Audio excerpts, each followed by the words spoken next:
असं खास तुम्हाला काही वेगळं मार्गदर्शन करायला आलेलं नाही आहे. तुम्ही हे असं वागा, असं वागू नका, असं करा, असं करू नका, हे सांगण्यासाठी सुद्धा मी इथं आलेलो नाही आहे. मला काही मोजक्या गोष्टी तुमच्यासोबत शेअर करायच्या. आज तुम्ही शालेय जीवनामध्ये आहात, महाविद्यालयीन आयुष्यामध्ये आहात, आणि हेच दिवस आहेत उंच भरारी घेण्याचे, आणि हेच दिवस आहेत पाय घसरण्याचे. या वयामध्ये पाय घसरू द्यायचे की या वयामध्ये उंच भरारी घ्यायची? मला वाटतं याचा विचार ॲज अ स्टुडंट म्हणून या आयुष्यामध्ये आपण केला पाहिजे. आज तुम्ही डॉक्टरांचं भाषण ऐकलं, डॉक्टर मॅडम इथे बोलल्या. आता काही जणांना वाटेल आपण पण डॉक्टर झालं पाहिजे. कुणी एखादा प्रतिथयश इंजिनियर बघितला, आपल्याला वाटतं आपण इंजिनियर झालं पाहिजे. पण मला वाटतं आपण सगळेजण एकमेकांपेक्षा वेगळे आहोत. प्रत्येकाच्या स्ट्रेंथ वेगळ्या आहेत, प्रत्येकाचे विकनेस वेगळे आहेत, आजूबाजूला असणाऱ्या संधी वेगवेगळ्या आहेत. आपण आपल्या स्ट्रेंथ ओळखाव्यात, विकनेस ओळखावेत, आजूबाजूच्या संधी हेराव्यात, आणि नेमकं काय करायचं याचं एक प्लॅनिंग आपल्याकडे असावं. कुणीतरी म्हटलंय डॉक्टर व्हा म्हणून मला व्हायचंय, कुणीतरी म्हटलं इंजिनियर व्हा म्हणून मला व्हायचंय. बघा, ट्रेंड बदलत आहेत. एक काळ होता डीएडचा. डीएडला जर नंबर लागला आणि दोघं नवरा बायको जर शिक्षक म्हणून रुजू झाले, परत त्यांनी मागं वळून बघायचंच नाही. इतकी क्रेज होती डीएडची. आता डीएड कॉलेजेसची अवस्था काय? आता बहुतांशी डीएड कॉलेजेस बंद होण्याची वेळ आली. त्यानंतरचा बूम होता इंजिनिअरिंगचा. गावात एखादाच इंजिनियर असायचा. गावात जर पाहुणे आले आणि पाहुण्यांनी जर विचारलं ना, इंजिनियर साहेब कुठं राहतात, सगळं गाव त्या पाहुण्याला इंजिनियरच्या घरी नेऊन सोडत होतं. आता तुम्ही गावात जाऊन विचारा इंजिनियर साहेब कुठं राहतात, ते म्हणते नाव सांग, प्रत्येक घरात 4 आहेत. आणि आता आफ्टर कोविड मेडिकलचा बूम आहे. प्रत्येक आईबापाला वाटतंय पोरगं मेडिकललाच गेलं पाहिजे. बरं, नाही भारतात नंबर लागला तर म्हणते रशियात जाऊ द्या, पण त्यानं काही करून मेडिकललाच गेलं पाहिजे. इथं जे काही पालक आहेत सगळे, मला आता अध्यक्ष साहेब सांगत होते, आमच्याकडे असणारे विद्यार्थी हे सगळे सामान्य कुटुंबातले विद्यार्थी आहेत. सगळ्यांची परिस्थिती जेमतेम आहे. आणि म्हणून माझी पालकांना पण विनंती आहे, काही गोष्टी पोरांवर लादण्यापेक्षा त्यांच्यातल्या स्ट्रेंथ विकनेस ओळखून त्यांना संधी देता येईल का, हा विचार आपण करायला हवा. पोरांनो, आमच्याकडे एक सर्कस चालते पुण्यात, आणि त्या सर्कसमध्ये रोज वाघ सिंहाचे प्रयोग चालतात.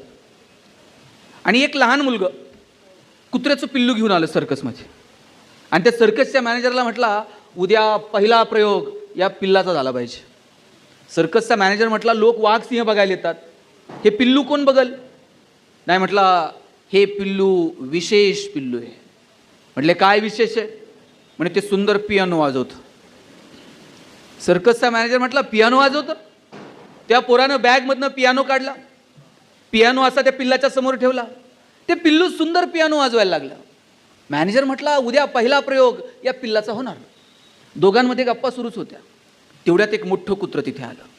पिल्लाला असं दातात उचललं, रागात अशी पियानोवरती लात मारली, आणि जोरात त्या पिल्लाला घेऊन हॉलच्या बाहेर निघून गेलं. सर्कसच्या मॅनेजरनं विचारलं हे कोण आहे आणि एवढा राग का? त्यानं सांगितलं ए इसकी माँ है और इसे डॉक्टर बनाना चाहती है. आपल्याकडे नियम आहे का? ज्याला डॉक्टर व्हायचं आहे त्यानं पियानो वाजवायचा नाही, ज्याला पियानो वाजवता येतो त्यानं डॉक्टर व्हायचं नाही. काल अरे 18 वर्षाचा एक मुलगा बुद्धिबळाच्या क्षेत्रामध्ये जगात त्यानं स्वतःचं नाव कमवलं.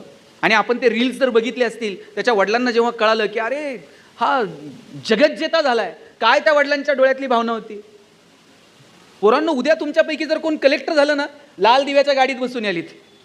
प्राचार्य सर तुम्हाला फोन करतील, सर तुम्ही आमच्या कॉलेजचे विद्यार्थी आहात, जरा पारितोषिक वितरणाला याल का? पोरींनो, उद्या जर तुमच्यापैकी कोण IPS झालं, तुमच्या गाडीचं दार उघडायला पण शिपाई असेल, आणि अशी बाहेर तुमच्या ऑफिसच्या बाहेर पाठी लागलेली असेल, पोलीस अधीक्षक अहिल्यानगर. काय शाळेतनं फोन आल्यावर याल की नाही कार्यक्रमाला? याल ना? आणि मी जर काही काम घेऊन आलो तर करताल का? पण याच्यासाठी तुम्हाला करायचंय काय? इकडचा डोंगर उचलून तिकडे ठेवायचा आहे. पुढची जी 5-10 वर्ष आहेत ना पोरांनो, थोडंसं गांभीर्यानं तुम्ही तुमच्या आयुष्याकडे बघा. आपली परिस्थिती सामान्य असेल, गरिबीत जन्माला आलो, आपली चूक आहे का? आपल्या हातात आहे का कोणत्या कुटुंबात जन्माला यायचं, कोणत्या जाती धर्मात जन्माला यायचं, कोणत्या गावात कोणत्या जिल्ह्यात जन्माला यायचं? गरिबीत जन्माला आलो, आपली चूक नाही. पण आपण जर गरिबीत मेलो तर ती मात्र आपली चूक आहे. गरिबीत मरायचं आणि कुणी जर तुम्हाला सांगत असेल ना, ते श्रीमंताला कुठं झोप आहे का, आणि पैशात कुठं सुख आहे का, आणि पैशाला कोण कोंबडी तर खाते का, त्याला म्हणायचे तुझ्याकडेच ठेव. हे असं सांगून तरुण पोरांना अकार्यक्षम बनवण्याचा धंदा कुणीही करू नये. या वयापासून पोरांना सांगा 4 पैसे कमवण्याची ताकद ठेव. आयुष्यातले बहुतांशी समस्या ह्या पैशानं सुटतात. चांगले मजबूत पैसे कमव. फक्त एक वाक्य आयुष्यभर लक्षात ठेवा, जोडून या धन उत्तम व्यवहारे. पैसे कमवायचे पण आपला व्यवहार उत्तम असला पाहिजे. माझे वडील तर सांगतात, वाईट मार्गाने मिळवलेलं धन म्हणजे प्रेतावरची फुलं आहेत. हसूही देत नाहीत आणि रडूही देत नाहीत. चांगल्या मार्गाने मजबूत पैसे कमवायचे आणि योग्य ठिकाणी खर्च सुद्धा करायचे. साहेब, काहींना फक्त कमवायचं कळतंय. क्रेडिटेडचा मेसेज आला ना त्यांना फार आनंद होतो, पण डेबिटेडचा मेसेज आला का त्यांना करमत. घेतलेला श्वास सुद्धा सोडावा लागतो. घेतलेल्या सगळ्या गोष्टी इथे सोडून जायच्यात. आपल्याकडे 2च ऑप्शन आहेत. एक, जाताना कमवलेलं सगळं ठेवून जा, नाहीतर तुकोबारायांसारखं वाटून जा. घेऊन जायची सुविधा आहे का? आणि समजा आपल्याला जाताना जर काही घेऊन जायची सुविधा असती, आपण सोयीनं गेलो असतो का? आपण आपलं तर नेलंच असतं,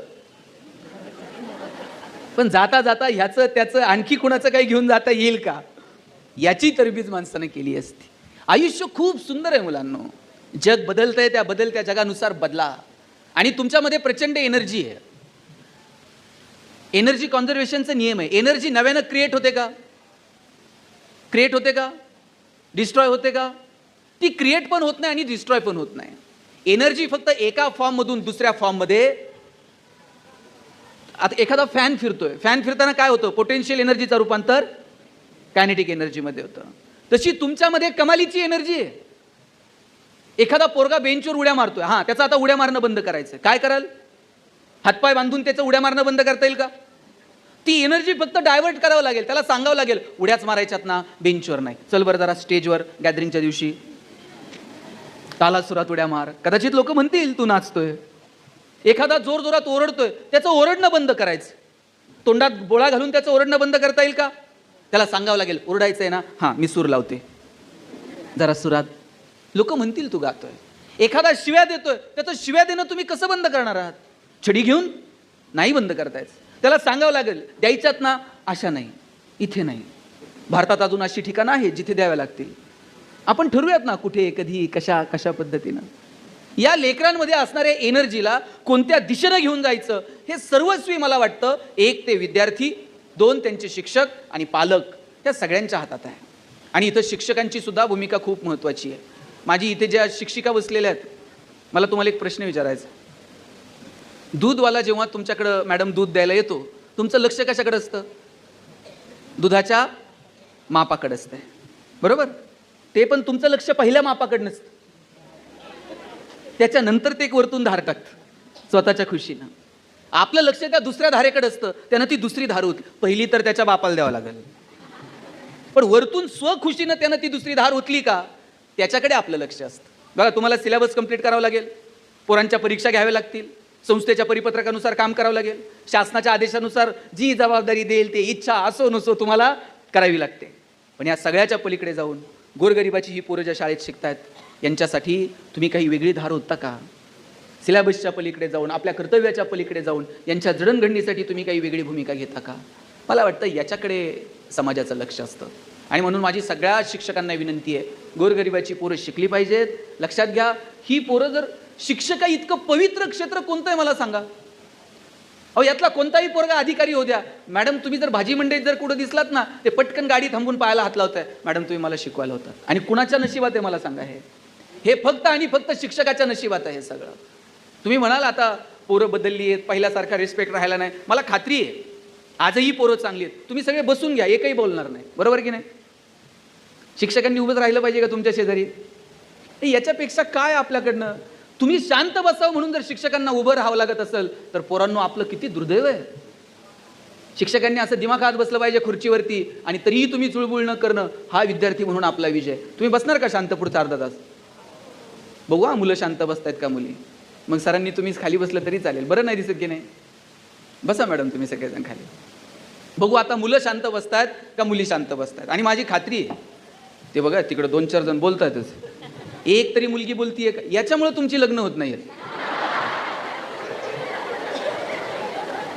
मुलीच्या आईवडिलाला टेन्शन नाही सर, एवढं हल्ली मुलाच्या आईवडिलाला टेन्शन आहे. प्रत्येक गावात 30 ते 35 वयोगटातली किमान 5-50 पोरं बिनलग्नाची आहेत. तुम्हाला राग आला का मुलींचं कौतुक केल्यावर? हो रे, राग आला का? राग यायचं काय कारण आहे? त्या किती हुशार असल्या तरी शेवटी तुम्हालाच मिळणार आहेत. फक्त आतापर्यंत चॉईस तुमच्याकडे होता, इथून पुढे चॉईस यांच्याकडे असणार आहे.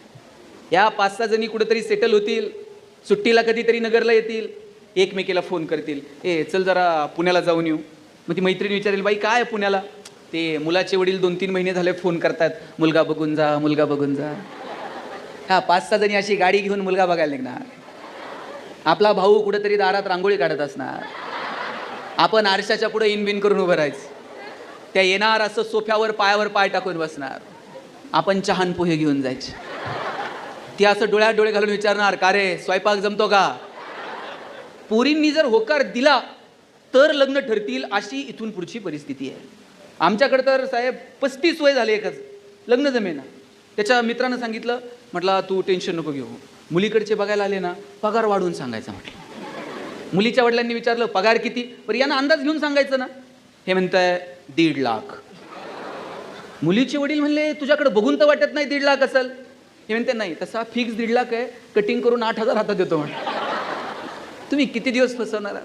अरे लात मारील तिथून पाणी काढायला अशी ताकद पोरांना तुमच्यात असली पाहिजे. उद्योगात या, व्यवसायात या, व्यापारात या. भारत ही जगातली सगळ्यात मोठी बाजारपेठ आहे. बरं सगळ्यात जगाला कळालंय भारत ही मोठी बाजारपेठ आहे आणि आपण तिला युटिलाइज केलं पाहिजे.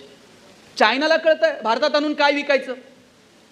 सकाळी उठल्यापासून रात्री झोपेपर्यंत भारतीयांना जे जे लागतं त्या सगळ्या गोष्टीचं प्रोडक्शन हल्ली चायना करते.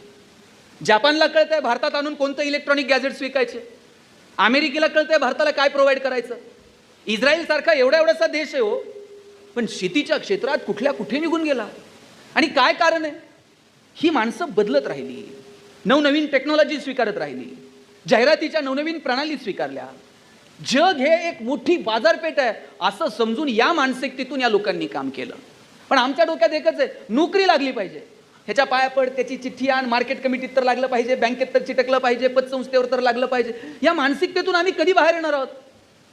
तुमच्यापैकी 10-5 पोरांना वाटलं पाहिजे चला आम्ही एकत्र येऊ, पर्यटनाची एखादी संस्था सुरू करू, जगातली लोक नगरला आली पाहिजेत, कधीतरी भुईकोट किल्ल्याला गेली पाहिजेत, फर्याबागला गेली पाहिजेत, मेहरबाबाला गेली पाहिजेत, इथं येऊन 4 दिवस राहिली पाहिजेत, शिर्डी शिंगणापूर करून पुन्हा त्यांनी नगरला मुक्कामी आलं पाहिजे.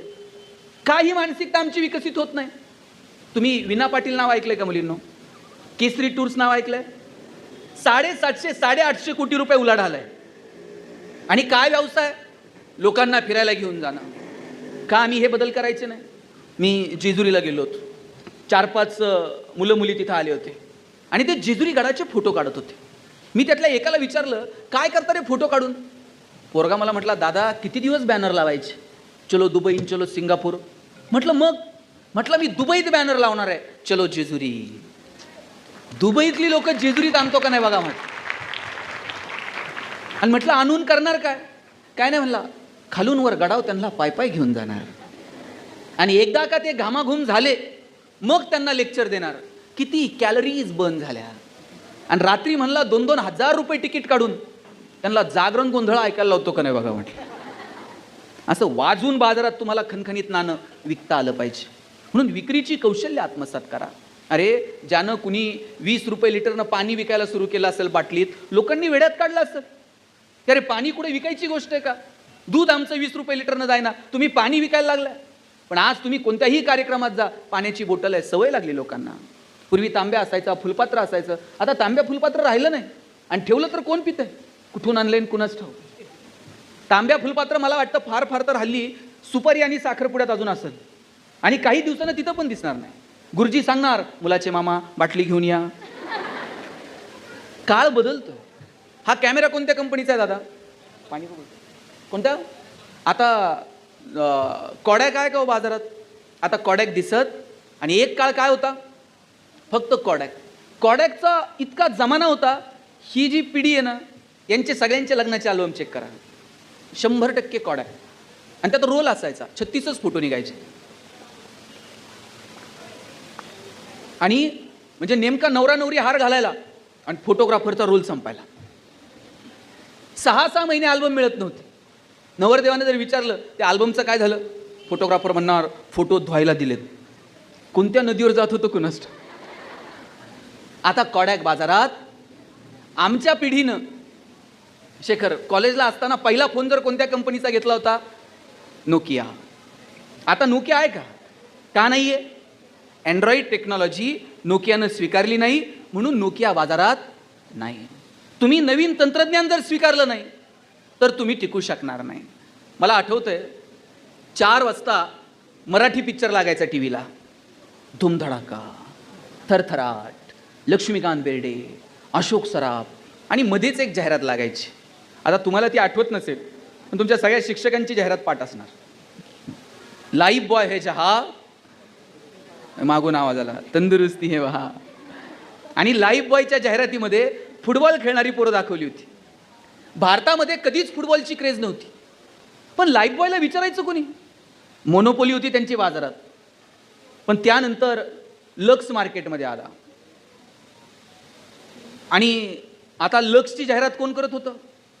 त्यावेळेस जरा राजा हिंदुस्तानी पिक्चर आलेला, करिश्मा कपूर एकदम फॉर्ममध्ये होती.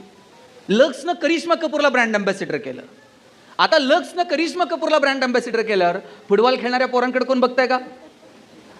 लक्सनं आपलं मार्केट तयार केलं. आता लाईफ बॉयला कळलं, आपल्याला जर टिकायचं असेल तर आपल्याला बदलावं लागेल. त्यांनी लाईफ बॉय गोल्ड नावाचा गुळगुळीत साबण बाजारात आणला, आणि त्याची जाहिरात कोण करत होतं? आता फुटबॉल खेळणारी पोरं नाहीत, लाईफ बॉय गोल्डची जाहिरात करत होता कॉलेजचा एक तरुण मुलगा आणि मुलगी. मुलगी गाडीवरनं उतरते, रागात घरी निघून जाते. मुलगा विचारतो काय झालं? मुलगी सांगते पसीने की बदबू से परेशान. पोरगा घरी जातो, लाईफ बॉय गोल्ड आंघोळ करून येतो. या लोकांना कळलं आपण बदललं पाहिजे.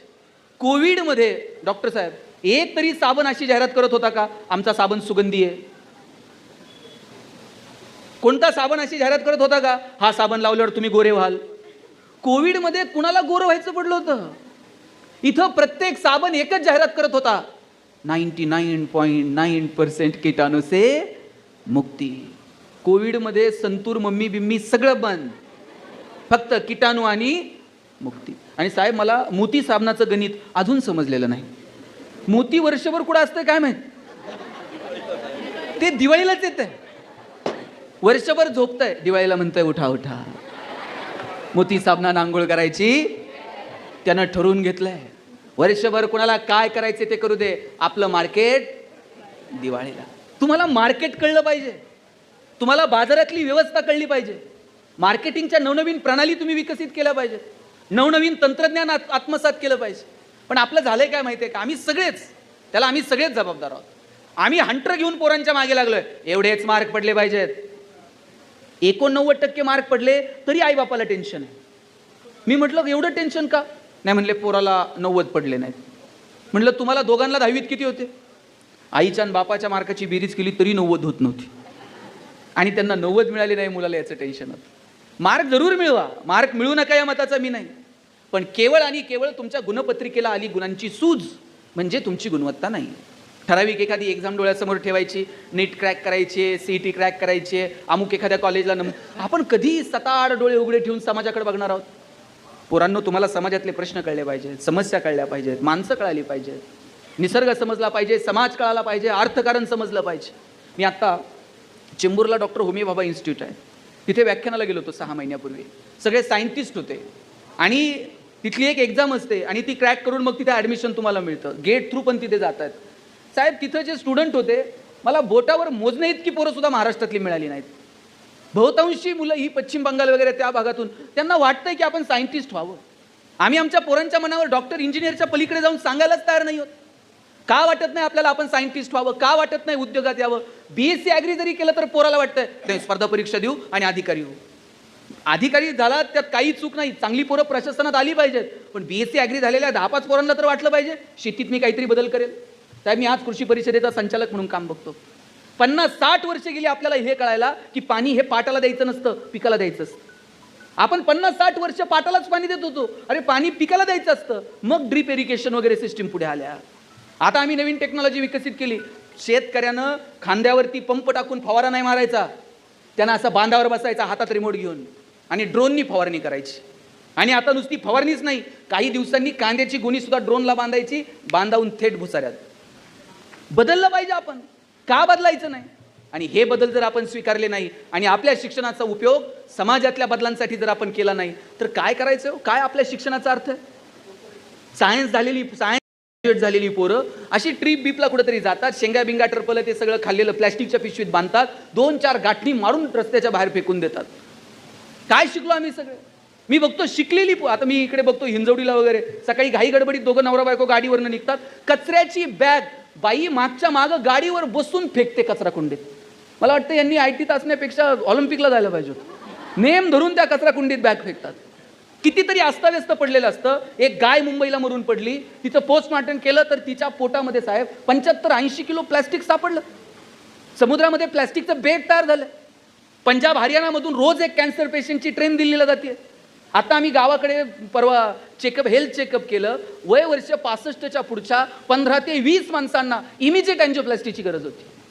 किती गोष्टींवरती काम करणं गरजेचं आहे. इथं अनेक माता भगिनी बसलेल्या आहेत. आरोग्याच्या क्षेत्रात आमूलाग्र बदल होणं गरजेचं आहे. संशोधनाच्या क्षेत्रामध्ये पोरापोरींनी आलं पाहिजे. मला वाटतं केवळ विकास म्हणजे आपल्याला किती पॅकेज, आयुष्यात एक बंगला, एक गाडी, फार फार तर इकडे एखादा फार्म हाऊस, एवढा बँक बॅलन्स. 140-45 कोटी लोकसंख्या आहे पोरांनो भारताची. हजारो लोक रोज जन्माला येतात आणि मरतात. त्यांच्या नावाची नोंद सुद्धा इतिहास ठेवत नाही. आपल्याला हे असंच आले आणि गेले, असंच जर मरायचं असेल तर मग जसं जगायचंय तसं जगा. पण आपल्याला जर वाटत असेल की नाही मी जे शिक्षण घेतलंय त्याचा समाजाला वापर झाला पाहिजे, तर त्याच्यासाठी चौकटीच्या पलीकडे जाऊन काम केलं पाहिजे आणि ती मानसिकता आपली तयार झाली पाहिजे. भारत माझा देश आहे. प्रतिज्ञा घेता की नाही रोज? भारत माझा, सारे भारतीय माझे, माझ्या देशावर माझे. रोज घेता की नाही प्रतिज्ञा? एकदाच घ्यायची असते आणि आयुष्यभर पाळायची असते. आपल्याकडं रोज प्रतिज्ञा असते. सरांना माहिती आहे हे रात्रीतनं इसरतंय, उद्या परत द्यावी लागेल. आणि आमचं त्या प्रतिज्ञेत लक्ष पण नसतं की त्याच्या खांद्यावर हात ठेवल, की त्याच्या खांद्यावर हात ठेवल, कधी प्रतिज्ञा संपेल इकडेच आमचं लक्ष असतं. अरे आपण आपल्या देशासाठी काय योगदान देऊ शकलो? भगतसिंग, राजगुरू, सुखदेव. अरे वय होतं का? पण त्या वयामध्ये मृत्यूला कवटाळलं केवळ या देशाला स्वातंत्र्य मिळावं म्हणून. बरं मला वाटतं आपल्यावर आता एवढ्या मोठ्या जबाबदाऱ्या नाही आहेत. आता आपल्याला आपलं कुटुंब, आजूबाजूचा परिसर आणि समाजासाठी काय करता येईल यासाठी दिलेलं योगदान, या 2-5 गोष्टींवर तर काम करायचं आहे. मला वाटतं हे काम जर आपण करू शकलो तर येणारा काळ सुंदर असेल. आणि मला इथं बसलेल्या सगळ्या मुलामुलींना शेवटचे 2 मिनिट घेतो, इकडे लक्ष द्या. मला इथं बसलेल्या तरुण पोरांना सांगायचं आहे, मागची सगळी मुलं, पोरांनो तुमची उंची आता वडिलांच्या खांद्याला आली, बरोबर? तुमची चप्पल वडिलांच्या पायाला यायला लागली, वडिलांची चप्पल तुमच्या पायाला यायला लागली. एकदा पोरगा बापाच्या खांद्याला आला आणि बापाची चप्पल पोराला यायला लागली ना, बाप रागवत नाही, चापट मारत नाही. 1ली-2रीत होतो, चुकलं तर पटकन चापट मारत होते. पोरगा एकदा 9वी-10वीला गेला, वडील मारत नाही. अशा वेळेला तुमच्या वडिलांच्या डोळ्याची भाषा समजून घ्या. काय अपेक्षा आहे तुमच्या वडिलांची? वडिलांची इतकीच अपेक्षा, अरे मी आयुष्यभर कष्टात काढले, लेकरा बाळांसाठी जेवढे कष्ट करता येतील तेवढे कष्ट मी करायला तयार आहे, पण एक दिवस असा आला पाहिजे की माझ्या पोराच्या नावानं माझी ओळख झाली पाहिजे. आत्तापर्यंत तुमची ओळख काय? अमुक अमुक यांचा मुलगा, अमुक अमुक यांची मुलगी. एक दिवस असा आला पाहिजे तुमच्या नावानं तुमचे आई वडील ओळखले गेले पाहिजे. उद्या डॉक्टर झालात, लोक काय म्हणतील, ते डॉक्टर साहेब आहेत ना त्यांचे वडील आहेत बरं का, त्या इंजिनियर मॅडम आहेत ना त्यांची आई आहे बरं का, त्या लेखिका आहेत ना हे त्यांचे वडील आहेत, हे तहसीलदार साहेब आहेत ना ही त्यांची आई आहे. तुमच्या नावानं तुमच्या आईवडिलांची ओळख झाली पाहिजे, इतकं कर्तृत्व करून दाखवा. आणि पोरींनो, तुमच्यावर तर तुमच्या वडिलांचं विशेष प्रेम असतं.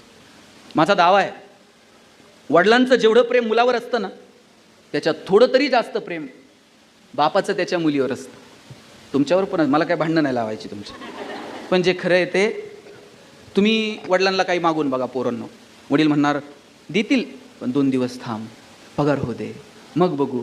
तुम्ही 500 रुपये मागितले तर वडील 50 रुपयापासून सुरू करणार. आणि पुरीनं काय मागू द्या बरं. बापाला असं वाटतं कधी निघून देईल आणि कधी नाही. त्याचं कारण आहे, ज्या दिवशी मुलगी जन्माला येते ना, त्या दिवशी वडिलांच्या मनात 2 विचार चमकून जातात. एक मुलीचं शिक्षण आणि दुसरं मुलीचं लग्न. एक एक रुपया वडील बाजूला काढून ठेवत असतात. स्वतः फाटलेली तुटलेली चप्पल घालतील, पण पोरीला मात्र शाळेत जायला सायकल घेऊन देतील, गाडी घेऊन देतील, बसचा पास काढून देतील, हॉस्टेलची फी भरतील, तिला चांगले शूज घेऊन देतील. स्वतः इकडं बाप फाटलेलं बनियन घालल, पोरीला मात्र चांगला ड्रेस घेऊन देईल. पोरीच्या लग्नात तर बाप असा फेटाबिटा घालून मिरवत असतो. दिवसभर बापाची मान उंच असते. कन्यादान झालं ना, मग बाप मान खाली घालतो. जावायच्या हातात हात देतो आणि सांगतो, तळ हाताच्या फोडासारखी जपली, सांभाळून घ्या. दिवसभर वडिलांच्या डोळ्यात थेंब येत नाही. पण पोरीची गाडी एकदा निघून गेली ना, खांबाच्या पलीकडे जाऊन एकटाच रडतो तो बाप असतो. अरे कॉलेजवरून यायला पोरीला 10 मिनिट जर उशीर झाला ना, बाप 10 मिनिटात 10 वेळा आईला विचारतो, ए कुठपर्यंत आली बघ ग. ते तुम्हाला थेट फोन पण लावत नाही, ते आईच्या मागला कुठपर्यंत आली बघ, जरा फोन कर. वडील तुमच्यासोबत थोडंसं अंतर ठेवून वागतात, पण बापाचं तुमच्यावर विशेष प्रेम असतं. माझी विनंती आहे सगळ्या मुलींना, कधीच बापाची मान शर्मेनं खाली जाईल असं वागायचं नाही. बापाला अभिमान वाटला पाहिजे, अरे काय माझी राणी जन्माला आली, काय तिनं कर्तृत्व करून दाखवलं, काय माझा पठ्ठ्या जन्माला आला. आई बापानं तुमच्या जागी टाळ्या वाजवल्या पाहिजेत. इतकं मोठं काम तुम्ही तुमच्या आयुष्यात करा. आयुष्य सुंदर आहे, या सुंदर आयुष्याचा मनापासून आनंद घ्या. काय करायचं आपण आपल्या आयुष्यामध्ये ते ठरवा. चुटकीशीरशी हे दिवस निघून जातील. आत्ता फालतू जोक क्रॅक करणं, कोणतं आपल्याकडे बघून हसतंय, यात छान छान वाटतं. आत्ता दिवस निघून जातील आणि मार्केटमध्ये आल्यानंतर एक एक रुपया कमवायला किती अक्कल लागते आणि किती घाम गाळावा लागतो हे मार्केटमध्ये आल्यानंतर कळायला लागतं. म्हणून जे काही दिवस आहेत ना, ते मस्त जगा. आयुष्यात छोट्या छोट्या क्षणांचा आनंद घ्या. चांगली पुस्तकं वाचा, चांगले चित्रपट बघा, चांगल्या नाटकांना जा, चांगल्या माणसांना भेटा. तुमच्या ग्रंथालयामध्ये चांगली पुस्तकं आहेत, ती चांगली पुस्तकं वाचा. पैसे कमवायचे तर जरूर कमवायचे, पण आयुष्य कशासाठी जगायचं हे काही आयुष्याची तत्व आपल्याकडे असली पाहिजेत. आणि म्हणून अवांतर वाचन, चांगलं लिहिणं, चांगलं ऐकणं, चांगल्या लोकांना भेटणं, यातून आपल्याला आपला सर्वांगीण विकास करता येईल का पोरांनो, याची काळजी आपण आपल्या आयुष्यामध्ये घेतली पाहिजे. तुम्ही सगळे एकमेकांपेक्षा वेगळे आहात, तुमच्यातलं वेगळेपण ओळखा. मी जेव्हा कॉलेजला गेलो पुण्याला, माझ्या सरांनी मला विचारलं, गणेश तुला MBA कशात करायचं. मी म्हटलं मला ह्युमन रिसोर्स मॅनेजमेंटमध्ये MBA करायचं. सर प्रत्येकाला विचारायचे, कोण MBA कशात करणार. आमच्या वर्गात एक बोबडं बोलणारं पोरगं, त्याला विचारलं तुला MBA कशात करायचं. त्यानं सांगितलं मला मार्केटिंगमध्ये MBA करायचं. म्हटलं सर म्हटले तुला नीट बोलता येत नाही, तू मार्केटिंगमध्ये काय MBA करतो, तुझं बॅकग्राऊंड कॉमर्स आहे, तू फायनान्समध्ये MBA कर. पोरगं वर्गात उठून उभं राहिलं, म्हणला सल कलनाल तर मार्केटिंगमध्ये MBA कलनाल नाही तर शिकणार नाही. म्हटलं सर म्हटले तुला काय करायचं ते कर, आपण परीक्षा घेऊ आणि शोधू कुणामध्ये मार्केटिंगचं टॅलेंट. म्हटलं ठीक आहे. आता काय परीक्षा, आम्हाला 100 रामायणाच्या प्रती दिल्या आणि सांगितलं या बाजारात जाऊन विकून यायच्या, ज्याच्या सगळ्यात जास्त विकल्या जातील आपण समजूयात त्याच्यामध्ये मार्केटिंगचं टॅलेंट आहे, त्यांना मार्केटिंगमध्ये MBA करायचं. म्हटलं ठीक आहे, 100 रामायणाच्या प्रती विकायला काय लागतंय, अशा बाजारात जाऊन विकून येऊ. 8 दिवस बाजारात फिरलो. 9व्या दिवशी वर्गात आलो. सरांनी विचारलं गणेश 100 पैकी किती प्रती गेल्या. म्हटलं 4. राहुल 8, संतोष 10. मार्क मिळवणारी पोरं, पण 20 पेक्षा जास्त प्रती कुणाच्याच गेल्या नाही.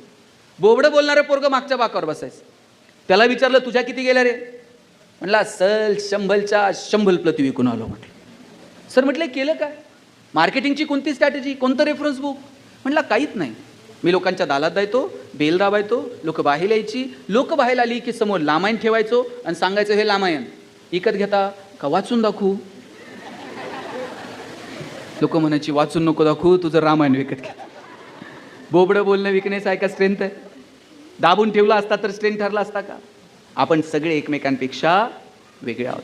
आपल्यातलं वेगळेपण ओळखायचं आणि कसं जगायचं हे आपलं आपण ठरवायचं. आणि म्हणून हा गॅदरिंगचा जो माहोल आहे, मस्त एन्जॉय करा, छान हसत राहा, खेळत राहा. मी म्हणत नाही तुम्ही 24 तास अभ्यास करा, पण आनंद व्यक्त करत असताना आपण आपली सात्विकता हरवत नाही होत ना, याची काळजी घ्यायची. आणि माझी सगळ्या तरुण पोरांना विनंती आहे, पोरांनो तुम्ही समजा बसमधून चाललेला आहात आणि अचानक तुमच्या कॉलेजमधल्या 2-4 मुली बसमध्ये आल्या, गर्दी आहे, त्या गर्दीमध्ये जर त्यांनी तुमच्याकडे बघितलं तर त्यांना सुरक्षित वाटलं पाहिजे. अरे माझ्या कॉलेजची मुलं आहेत, मी इथे सुरक्षित आहेत. गल्लीतून जात असताना रस्त्यावरती तुम्ही 2-5 जण उभे आहात, शाळेतली, गल्लीतली, गावातली, शहरातली एखादी मुलगी तिथून चालली आहे, तुमच्याकडे बघितल्याबरोबर तिला वाटलं पाहिजे, अरे इथे 2 वाघासारखी पोरं उभी आहेत, काय कुणाची भीती मला, तिला तुमच्याकडे बघितल्यावर सुरक्षित वाटलं पाहिजे. आणि गल्लीतल्या, गावातल्या, शाळेतल्या, वर्गातल्या मुलीला जर तुमच्याकडे बघून सुरक्षित वाटत नसेल तर तुम्हाला जय भवानी आणि जय शिवाजी म्हणायचा अधिकार नाही, हे तुम्ही लक्षात ठेवा. जितका सन्मान तुम्ही तुमच्या बहिणीचा करता ना, तितकाच सन्मान तुम्ही इतरांच्या बहिणीचा केला पाहिजे. म्हणजे कोणत्या बहिणीसाठी मोर्चे काढावे लागणार नाहीत, कॅन्डल मार्च काढावे लागणार नाहीत. सुंदर आयुष्य आहे, त्या सुंदर आयुष्याचा आनंद घ्या.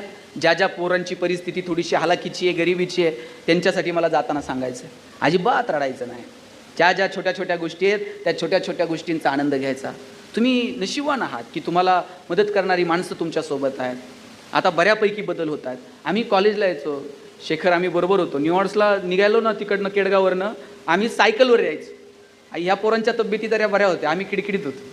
त्या केडगावच्या पुलावर खुशे जर सायकलसुद्धा चढायची नाही, हे सायकल मारत पुढे गेले की आम्ही लोटत तो पूल चढायचा, मग खाली यायचं, न्यूयॉर्क्स कॉलेजपर्यंत जायचं. मजा होती हो, पैसे नव्हते, आनंद मात्र भरभरून होता. केडगावला मी ज्या कॉलनीत राहायचो ना, अख्ख्या कॉलनीत सगळ्यांची घरं स्लॅबची होती, फक्त एकटंच माझं घर पत्र्याचं होतं. मी आईला म्हणायचो, आई सगळ्यांची घरं स्लॅबची, आपलंच पत्र्याचं का? ती म्हणायची, तुझे वडील शिक्षक आहेत म्हणून घर पत्र्याचं. मी म्हणायचो, शासनाचा GR आहे का शिक्षकांनी स्लॅबची घरं बांधायची नाही? ती म्हणायची, तू नशिबान आहेस, पत्र्याच्या घरात जन्माला आला. मी म्हणायचो, का? ती म्हणायची, बघ, घर गरम व्हायला लागलं का तुला कळतं, उन्हाळा सुरू झाला आहे. घर गळायला लागलं का तुला कळतं, पावसाळा सुरू झाला आहे. शेजारच्या स्लॅबच्या घरात उन्हाळा कळत नाही, पावसाळा कळत नाही. खास ऋतूंची ओळख व्हावी म्हणून भूगोल शिकवणाऱ्या तुझ्या बापानं असलं मॉडेल उभं केलंय म्हणायची. पैसे नव्हते, आनंद मात्र भरभरून होता. वडील एक चॉकलेट आणायचे, माझ्या बहिणीच्या हातात द्यायचे आणि म्हणायचे, गणेशाने तू अर्धा अर्ध करून खा. ताई चॉकलेटचे 2 भाग करायची, एक मोठा आणि एक. ताई चॉकलेटचा मोठा भाग मला द्यायची आणि छोटा स्वतःला ठेवायची. चॉकलेट छोटं होतं पण आभाळा एवढा संस्कार करून गेलं. मोठ्या लोकांनी मोठ्या गोष्टी मोठ्या मनानं छोट्या लोकांना द्यायच्या असतात आणि हे फक्त बहीण करू शकते. म्हणून एकमेकासोबत प्रेमानं वागा. शाळा कॉलेजचे दिवस परत नाही. एका बेंचवर किती जणी बसता? 2 जण. आम्ही 3-3 जण बसायचो आणि कर्कटकनं अशी रेष मारून जागा वाटून घ्यायचं. तुझा हात इकडं का, तुझं दप्तर इकडं का. शेवटच्या दिवशी बाईंनी उभं केलं, मला म्हटलं, गणेश बेंच इथंच राहणार आहे, तू फक्त वर्गात नसणार आहेस. तुम्ही ज्या बेंचवर आता बसताय ना, या खोसे सरांना, अध्यक्ष, या सगळ्यांना विचारा, त्या बेंचवर आधी कितीतरी जण बसून गेलेत. तुम्ही जाल, पुढचं कुणीतरी येऊन त्या बेंचवरती बसणार आहे. आपण मालक, आपण विश्वस्त आहोत. सांभाळायचं, पुढच्या पिढ्यांच्या हवाली करायचं आणि ज्या दिवशी तिकीट येईल त्या दिवशी जगाचा निरोप घेऊन निघून जायचं. इतकं सुंदर आयुष्य आहे. म्हणून जे शाळेतले क्षण मिळालेत ते आनंदानं जगा. शाळेतले दिवस परत नाहीत. आणि या पोरापोरींचं जगणं जर शोधायचं असेल ना मॅडम, हे तुम्हाला गृहपाठांच्या वह्यात सापडणार नाही. यांच्या वर्गपाठाच्या वह्यांची मागची 2-4 पानं वाचायची. यांचं जगणं तिथं लपलेलं असतंय. मेहंदीचं डिझाईन, रांगोळी, पोरांनी तर किती किती नावं खुडून खुडून पुन्हा पुन्हा लिहिलेली असतात. ही त्यांनाच माहिती. पोरांचं जगणं सापडतं हे वह्यांच्या शेवटच्या पानांमध्ये. ही शेवटची पानं जर आपल्याला कळाली तर यांचं जगणं समृद्ध होईल. म्हणून तुम्हा सगळ्यांना तुमच्या भावी आयुष्यासाठी मनापासून शुभेच्छा देतो. आदरणीय खोसे सर हे आमचे शिक्षक आहेत आणि गेल्या अनेक वर्षांपासून सरांचे आणि माझे ऋणानुबंध आहेत. मला वाटतं मधल्या कार्यक्रमात आमची भेट झाली, इथे आपलीही भेट झाली, इथे आमदारांनी ठेवलेल्या कार्यक्रमात. आणि त्यानंतर सगळ्यांनी मला फोन केला की आमच्या विद्यार्थ्यांशी संवाद साधण्यासाठी आपण यावं. या निमित्तानं तुम्हा सगळ्यांशी संवाद साधता आला. तुम्ही मस्त राहाल, तुमची इच्छा, आकांक्षा, स्वप्न तुम्ही पूर्ण कराल अशी अपेक्षा बाळगतो. तुम्हा सगळ्यांना शुभेच्छा देतो आणि थांबतो. जय हिंद, जय महाराष्ट्र. प्राचार्य सरांनी सांगितलंय कविता सादर करा. ती कविता तुम्ही सगळ्यांनी बॉईज 4 मध्ये ऐकली असेल. मी कॉलेजला असताना ती कविता लिहिली होती आणि मग ती चित्रपटात आली. मला लिहिता येतं बऱ्यापैकी, पण गायला गळा लागतो. माझ्याकडे नरड आहे, चालेल का? एक 2 कडवी तुमच्यासाठी सादर करतो. काय सांगू राणी मला गाव सुटना, कसं सांगू राणी मला गाव सुटना. बंद गळ्या मंदी माझ मावे नाग अंग, चिंचा कापडा मंदी दुनिया झाली कशी तंग. जो तो आहे राणी आपल्या धुंदीमध्ये दंग, माणसांनी माणसांचे सोडले का रंग. म्हाताऱ्याच्या धोत्राची गाठ सुटना, काय सांगू राणी मला गाव सुटना. पारी आली सरी गेली झाली त्याची तारी, पदव्यांच्या ढिगाऱ्यात पाठी राहिली कोरी. कॉलेजच्या कट्ट्यावरती गर्दी झाली सारी, आपल्या चिपऱ्या कपड्यामंदी फिरती साऱ्या पोरी. म्हातारीच्या डोहीवरला पदर हटना, काय सांगू राणी मला गाव सुटना. शहरातली गाडी बघा धुमच गाण गाती, भावनांनी भावनांशी तोडली का नाती. ओल चिंब पावसात ओली चिंब माती, शारदाच्या चांदण्यात भिजल्या कागराती. सर्जा राजाची जोडी माग हटना, काय सांगू राणी मला गाव सुटना. गावाकडची माणसं आमची कशी साधी होळी, प्रेमाच्या या रंगामध्ये रंगते आमची होळी. दिवाळीच्या सणासाठी जमली ही मंडळी, सुरसुरीच्या सुरामंदी चाखू पुरणपोळी. चुलीवरल्या भाकरीची चवही सुटना, काय सांगू राणी मला गाव सुटना. कसं सांगू राणी मला गाव सुटना, गाव सुटना, गाव सुटना. थँक्यू.